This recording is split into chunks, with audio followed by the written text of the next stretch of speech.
अस्सलाम वालेकुम दोस्तों, आपके अपने चैनल प्योर देसी टिप्स में हम आपको खुशामदीद कहते हैं। मैं हूं आपका होस्ट हकीम मोहम्मद जावेद। मेरी तमाम दोस्तों से गुजारिश है, बराए मेहरबानी चैनल को सब्सक्राइब कर लें और बेल आइकन को दबाना हरगिज़ ना भूलें ताकि हमारी हर आने वाली नई वीडियो का नोटिफिकेशन आप लोगों को मिल सके।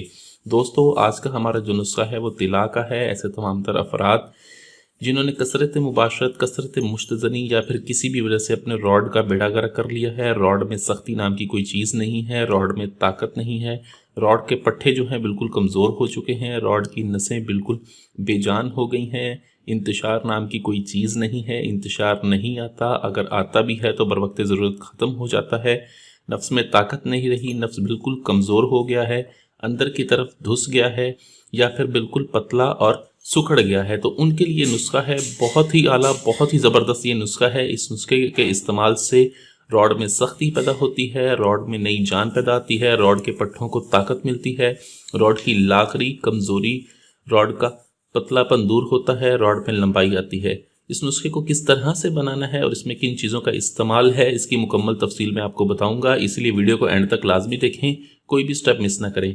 इसके मुसलसल इस्तेमाल से रॉड में लंबाई, मोटाई, सख्ती और ताकत आती है। इसको आपने कम से कम 21 दिन लाजमी इस्तेमाल करना है। 21 दिन के इस्तेमाल से ये आपके रॉड की तमाम तर खराबियों को दूर करता है, रॉड में नई जान पैदा करता है। नुस्खा क्या है, चलिए शुरू करते हैं। इसके लिए हमें सबसे पहले जो चीज़ चाहिए होगी वो है रोगने ज़ैतून। रोगने ज़ैतून का हमने इसमें इस्तेमाल करना है 50 ग्राम। रोगने बेर बूटी हमें चाहिए होगा, रोगने बेर बूटी का हमने इसमें इस्तेमाल करना है 30 ग्राम और 30 ग्राम ही हम इसमें इस्तेमाल करेंगे रोगने बैज़म मुर्ग। ठीक है, उसके बाद हमें जो चीज़ें चाहिए होंगी, हींग ईरानी का हमने इसमें इस्तेमाल करना है। ये हींग ईरानी है, ये देखें हींग ईरानी है, इसका हमने इसमें इस्तेमाल करना है 5 ग्राम। दारचीनी का हम इसमें इस्तेमाल करेंगे 1 तोला। अकड़कड़ा का हमने इसमें इस्तेमाल करना है 1 तोला और लौंग का हमने इसमें इस्तेमाल करना है 1 तोला।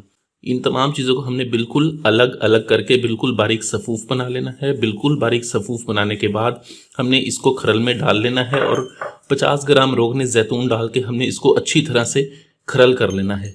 जब ये बिल्कुल अच्छी तरह से खरल हो जाएंगी तमाम चीज़ें, ठीक है, कम से कम आधा घंटा आपने मुसलसल इसको खरल करना है। आधे घंटा खरल करने के बाद आप कढ़ाई के अंदर आप एक कढ़ाई लें, कढ़ाई में आपने 30 ग्राम रोगने बेर बूटी और 30 ग्राम रोगने बैज़ा मुर्ग डाल के, ठीक है, ये तमाम मुरक्कब उसके अंदर डाल के इसको कम से कम आपने पौने घंटे तक आपने इसको बिल्कुल हल्की आंच पर पकाना है। पौने घंटे पकाने के बाद तक जब इस तेल में से धुआं उठने लग जाए तब आपने चूल्हे की आग को बंद कर देना है। ठंडा होने के बाद तेल को आपने छान कर महफूज करके रख लेना है। रोज़ाना रात को आपने अपने रॉड पर 15 कतरों का इस्तेमाल करना है, रॉड के ऊपर और साइड पे।